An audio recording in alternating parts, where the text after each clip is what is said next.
The Lenovo Legion Go starts at $699.99 with availability in the US, UK, and Australia. In the US market, there are two models, with the base version being an already steep $699.99 and including 16GB RAM and 512GB of storage. The more expensive $749.99 ups the storage to 1TB. Lenovo has stated that it plans on releasing cheaper models using the AMD Ryzen Z1 CPU in the future. The UK only has the 512GB model for the same price as the US version, meaning that UK buyers are actually paying more. In Australia, there are two modes, with the cheaper version coming with 256GB of storage and the pricier version equipped with 512GB of storage space. Your first thought while looking at the Lenovo Legion Go is how large and weighty it is compared to its competitors, which is more than enough for it to be off-putting. However, there are several benefits to this. The first being that it ventilates much better than smaller handhelds like the ROG Ally,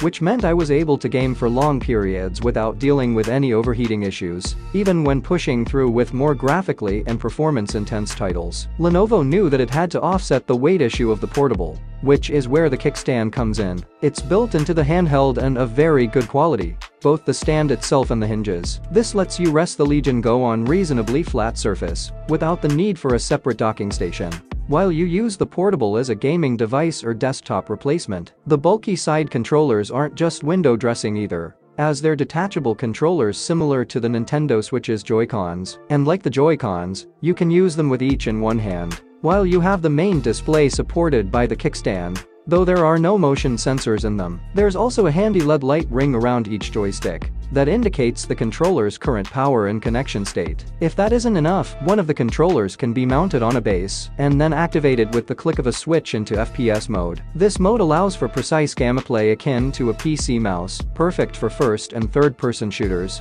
as well as other genres that work best with a mouse. The display is an absolutely gorgeous 8.8-inch QHD+ and comes with a great refresh rate of 144Hz, perfect for most gamers' needs. It also has a surprisingly high 97% of the DCI-P3 color gamut, which shows how eye-catching and vivid the colors are. It sports an excellent touchscreen too, which pairs perfectly with the well-optimized OS. And though Windows 11 is far more functional here than with the ROG Ally, its limitations show that when it comes to an optimized OS made solely for its PC handheld, Steam Deck is still king in that regard. For instance, when booting up the Steam Deck for the first time, setup is so refreshingly simple and takes a mere minute. But the Legion Go's Windows 11 forces you to suffer through the same setup as any other Windows PC or laptop. There's also the issue of Legion space, which is pretty useless. Unlike ROG Ally's Armory Crate C, which lets you at least log in directly to your storefronts of choice, space gives you that illusion at first, and then opens up a web page. You have to install your storefronts first,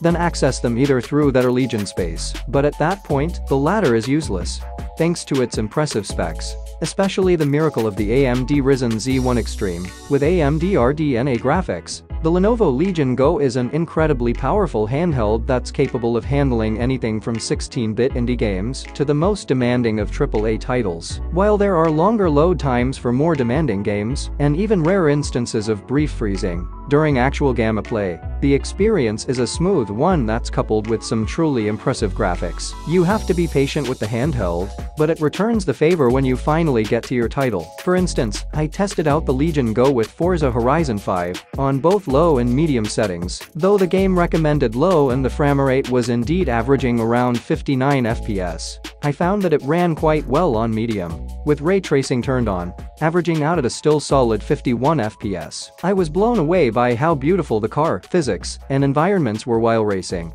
It felt like I was gaming on a laptop for a moment. Testing out the speakers with Forza Horizon 5, as music and sound design are vital to a racing sim, you could hear the roar of the car's engine just over the commentating and fast-paced music with such clarity that I once again forgot that I was playing on a handheld.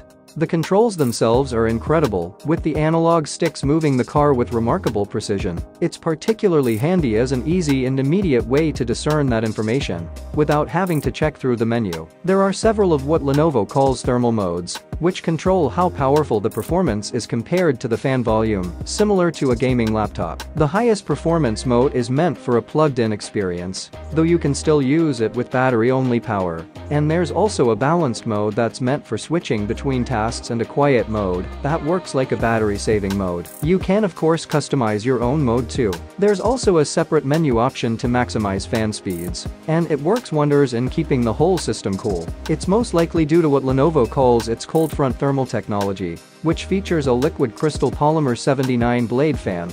Just as with every other PC handheld, the Lenovo Legion Go's Achilles' heel is its abysmal battery life. You'll only be getting a few hours of gamma play at most before it shuts off unless you turn down the settings significantly. But what's the point in that when you're buying a portable like this to play AAA titles at gloriously high settings? And like the Nintendo Switch, the controllers are separate entities to be charged as well. Though everything can be charged at once, the two additional accessories increase the charging time.